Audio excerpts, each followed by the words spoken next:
last night, I had a Thursday night pack tournament. Instead of playing my traditional mono green aggro version of Werewolves, I went ahead and played the Rug Werewolf build that I've been talking about for the last couple weeks. I pretty much had everything come in the mail on Thursday, and I put together the deck.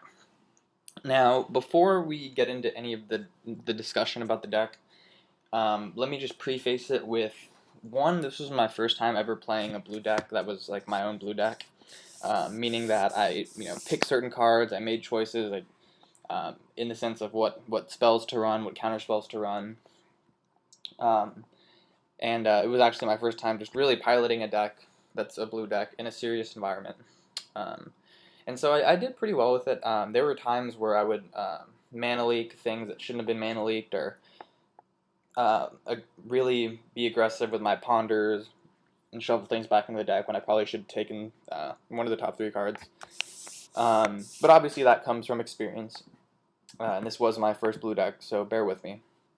So for the deck, I was running 4 Snapcasters, 4 Mares, 4 Delvers, 4 Huntmasters, and 2 Daybreak Rangers.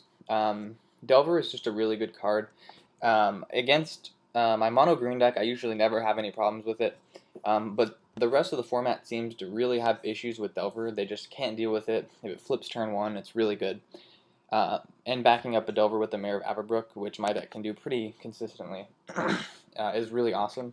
If you don't know the synergy, Delver on the flip side is a human insect, which gets pumped by Mare of Averbrook, so he becomes a, what is it? He's a 3/2 flyer, he becomes a 4/3 flyer, and that is just ridiculous. Huntmaster of the Fells put in a lot of work for me, being able to flip multiple times due to Snapcaster Mages, and things like that, maybe mana leaking something and then flashing back at Desperate Ravings. It was really good for me. I was really happy with the creature lineup, and so onto the spells. Now, I played 4 Vapor Snags, 4 Mana Leaks, 4 Jataxian Probes, 4 Ponders, 2 Desperate Ravings, and 2 Galvanic Blasts. Now, initially in testing, I had not ran the Jataxian Probes, but I felt that as more and more as I progressed with the deck throughout that day of playtesting before Thursday night, I really needed Jataxian Probe a lot. Now, we're running, unlike the Drog Skull Captain deck, we only have 1 land that enters the battlefield untapped, which is Copperline Gorge. Obviously, we have like the basic lands and other lands that can come into play untapped, but turn 1, we only have the 6 islands, the 2 forests, the mountain, and the Copperline Gorges. So I was having a lot of trouble with my turn 1 plays, i.e. I'd either start with like a Hinterland Harbor tapped turn 1, which is really bad, and things like that. So it was really slowing the deck down. So I added the Jataxian Probe, both as a form of reconnaissance, being able to see what your opponent has, being able to see what you should and shouldn't mana leak, things like that, and as well as just giving me an extra draw turn 1. You'll see I'm only running 22 lands. I'm running 22 lands so I can fit in the 20th spell to make Delver flip pretty consistently. It's about, I believe it's 29.7%. I think my friend did the math on it, that Delver will flip, something like that. So he flips pretty often, basically 1 out of every 3 times he'll flip for you. And the mana base, I was never really mana screwed. There was a couple times, I think twice out of 7 or 8 matches where I felt that I needed more mana, but that's not too bad because most of those matches were 2 or 3 games long. So onto the cards that I didn't like. I never really liked Galvanic Blast, to be honest. I felt I put it in there just for the Drogsoul Captain, Phantasmal Image, Champions of the Parishes, just basically like 1-drops that just kind of hurt you early on. Stormtrick Nobles, which I didn't see really any of those yesterday, at least the matchups that I played. And so I felt like Galvanic Blast was somewhat wasted for me. It was never really good when I had it. I never really did much with it. And Desperate Ravings. Now, like I said, this was the first time playing blue, and although Desperate Ravings isn't a blue card, it was also my first time using it. And I feel like throughout the day, it really ended up screwing me over a lot more than it helped me. And that's just me being a newer player with a newer card and a whole new deck. A lot of times I was casting Desperate Ravings like turn 3 or turn 4. And once I discarded a Mana Leak, and then once I discarded a Snapcaster Mage. I think the time that I discarded the Mana Leak, it didn't really hurt me, but when I discarded the Snapcaster Mage, I ended up losing that game. Or maybe it's the other way around. And so I talked to some of the people on Magic the Gathering Salvation, and they kind of explained what's the best way to use it.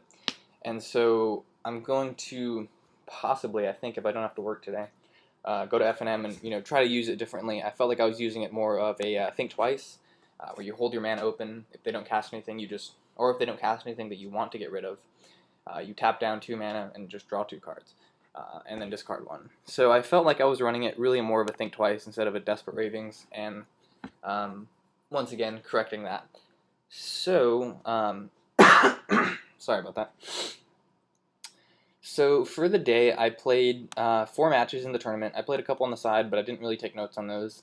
My matchups were Tempered Steel, a very traditional Delver deck with the Invisible Stalker, and different various equipments and whatnot. Wolf Run, which is the one that I played, was, I think it's Brian Kibler's list. I don't know if it was Brian Kibler's or PV's list, but it was pretty much the exact same. And a Scob deck, which I guess you could just call like a modern dredge deck if you don't know what Scob is. And I felt that game 1 against Tempered Steel, I'm not going to really read everything to you guys, but game 1 I got off to a really aggressive start. Jitaxian Probe helped me filter for those lands that I needed, and he had kept a 5-land hand, or a 4-land hand, something like that, off of a mulligan. I was able to get off pretty aggressively and basically just use my Mare and my flip Delver of Secrets to win the game. Game 2 I sided in some Artifact Hate, and I was able to, and obviously my Naturalizes for the Tempered Steel and other enchantments. And I was able to Ancient Grudge Mox Opals and Naturalizes Tempered Steels, and Delver and Huntmaster pretty much just brought in the game for me. Match 2, so I 2-0'd him. Match 2 I played against Delver. Game started off with both Blind Flipped or Delvers. However, when I cast a turn 2 Mare and a turn 3 Daybreak Ranger, I was able to shoot down his Delver, and my Snapcaster Mages were there for counter backup. Turn 1 I was able to Jitaxian Probe him, and his hand had no counterspells in it, so it really let me go real aggro with him. Late game, he had a couple swords on an Invisible Stalker, and I was able to just Ancient Grudge them and get in over with a 5-4 Delver. So game 2, I had more artifact removal. Started off with turn 1 Ponder, turn 2 Mare. I had counterspells and removal for his artifacts, and once I cast a Huntmaster and he top deck a land, it was pretty much game from there, and he scooped for me. This is the game where I discarded the Mana Leak. It hurt me a little bit, but it wasn't too bad. And so I'm 2-0 at this point, and I go against Wolf Run. Game 1, this is when I mulled down to, I believe it was 5, maybe 4, and I just got mana screwed so hard. I shouldn't have mulled that aggressively, but I got mana screwed, and he followed that up with a couple of Rampant Growths, and then he was able to ramp into a turn 4, 5, and 6 Titans. It was 2 Primevals and an Inferno, and all I had was a Delver, and so I didn't draw any counter spells. I had a Snapcaster or 2 in hand, but I wasn't about to Jitaxian Probe his 1-card hand to see what was going on, and he just beat the hell out of my Delver. Game 2, I got a better hand. I put a little bit of pressure early on, and right here, we both misplayed in this part. He cast a Slagstorm, which killed my Flip Delver, which was I believe it was a 5-4, something like that. A 5-4 Delver, and when he cast a Slagstorm, I didn't realize at the time, neither of us did. It should have also killed my Delver because the damage would have stuck till end of turn. But it wasn't too big of a deal. The next turn he cast an Inferno Titan, and it was both of our faults, we just didn't realize it at the time. He casted an Inferno Titan, and I Mana Leaked that, and I cast a Huntmaster, and he casted his Thrun, and 2 or 3 turns later, he got in there with his Primeval Titan and 10 poison counters. So I got 2-0'd, or that should be 0-2, I guess. And my record at this point, oh, there you go, 0-2.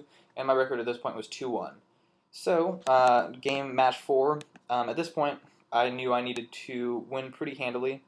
And I needed to at least 2-0 him to make top 4, and maybe have a chance with the deck.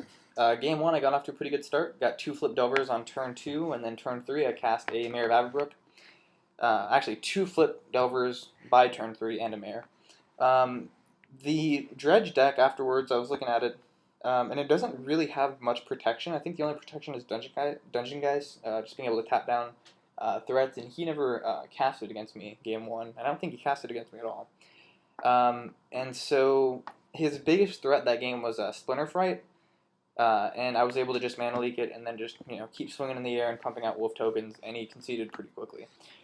Game 2 was the second time that day in the tournament I got mana screwed.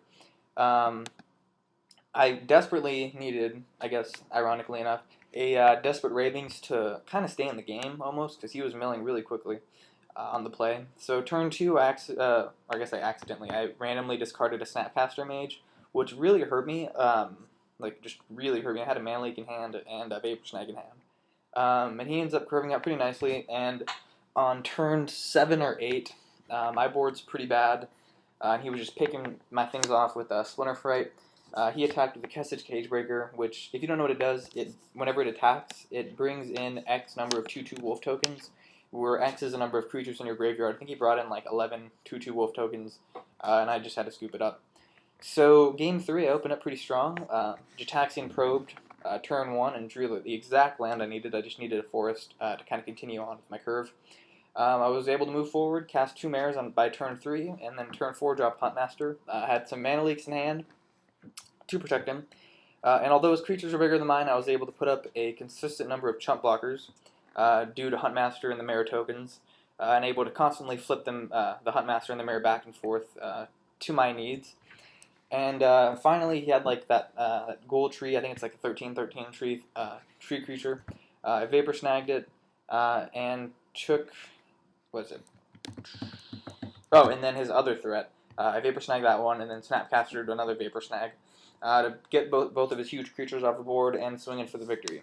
So I won that one 2-1, and my final record of the day was 3-1, which put me at 9 points. We do it where it's 3 points for a 2-0, 2 points for a 2-1, and I think you get 1 point for a 1-2 if you were to lose 1 and 2, and you get 0 points for a 0-2. And so the 0 points really hurt me. I got 9 points. I think the guy that was closest to me had 10, so if I was able to 2-0 him, I would have gotten that. Gotten a tie and maybe gone to some sort of tiebreaker. And so, let's see. In the finals, Wolf Run Ram, which was a guy I played round 3, went on to take Drogskol Delver, which is a matchup I didn't get to play that day in the finals. And like I said, losing 2-0 to Wolf Run really hurt, but I knew it would be a hard matchup. So with that being said, here are the changes that I've made to the deck. Now, once again, we are on MagicTheGatheringDeckBuilder.net, so go ahead and check that out if you guys haven't yet. So the creature lineup stayed exactly the same. I really like the Delver and Mare of Averbrook. Huntmaster was good for me. Daybreak and Snapcaster all put in some good work. On the side, just once again, just being able to take down spirit tokens, being able to shoot down pretty much everything that's flying that just causes problems is less than 2 toughness. And so that was really good. The spell lineup changed a little bit, still running the 4 Vapor Snags, 4 Mana Leaks, 4 Ponders, 4 Jataxian Probes, 2 Desperate Ravings, but I switched out the, Galvanic Blast for 2 Green Sun Zenith. I think it's a much more useful card. I was playtesting a little bit today, about an hour ago. And what you can do is, have your Delver flipped. You can search for your Mare, hit him in the air for a 4/3. Or you can just do other shenanigans, bringing out a Daybreak Ranger whenever they're going to start getting those Drogskol Captains out, searching for a Huntmaster to bring out multiples of them. I was playing on the side, and I was playing somebody, he had a really huge field of tokens, and I had a really huge field of wolf tokens and whatnot. And I was able to win the game by just flipping Huntmasters over and over, just, passing, dealing damage, casting 2 spells with the Snapcaster, flipping them back, gaining another 2 life, gaining another token, passing, and just things like that. I was able to burn them out and then finally just swing in there with a big bunch of wolves. And so Green Sun Zenith definitely played a part of that, giving me 3 Huntmasters on the field at once, which when they flipped dealt 6 damage total and nuked 3 tokens. My land did change a little bit, so we're running 4 Hinterland Harbor, 1 Mountain, 2 Evolving Wilds, 5 Forests, 6 Islands, 2 Sulphur Falls, and 2 Rootbound Crags. Now you'll see I got rid of Copperline Gorge. I really really wanted to have the turn 1 play, and I hated that Copperline Gorge came into play tapped. It wasn't really important. There wasn't really much green spells you'd be casting or red spells that you'd be casting turn 1 in this build anyways, so I went ahead and went with this, so you can go turn 1 island, turn 2 forest. While you could do the same with Copperline Gorge, late game when you top deck a forest, you can keep it in your hand for Desperate Ravings or play it and Green Sun Zenith with it. Which I believe is a really strong play. I dropped Sulphur Falls to 2 to fit in 2 Rootbound Crags. You can go turn 1 Forest, turn 2 Rootbound Crag, and then turn 3 if you really needed 2 Desperate Ravings. Just other things like that. Being able to have the mana, more options open to cast a Mayor of Averbrook is really good, since Sulphur Falls doesn't cap for green. Hinterland Harbor is still really good. I still like the 4 of them in there right now. And Evolving Wilds is just an all-star, in my opinion.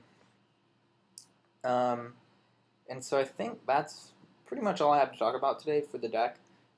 Keep in mind this is a very rough version, not nearly as polished as my mono green build. And right now my thoughts are, I really like the rug build.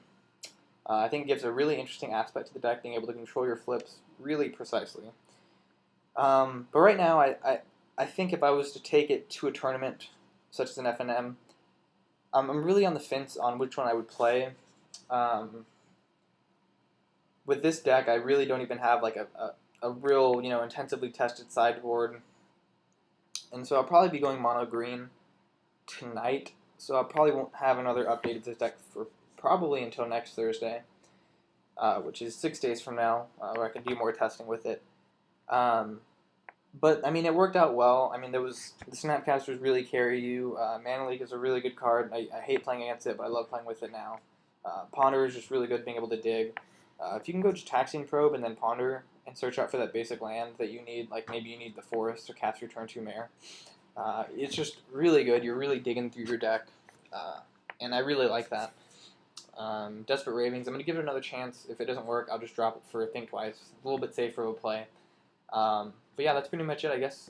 Some people really like to see the graphs of everything. So we're running 18-1 casting cost cards, 14 2 casting cost cards, 2 3 casting cost cards, and 4 casting cost cards. There's our mana curve right there. The color distribution: a lot of blue, some red, decent amount of green, and of course the gold is the green-red cards.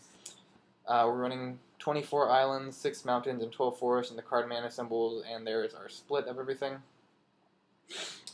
So that's pretty much it, guys. I really don't have anything else to really say about the deck.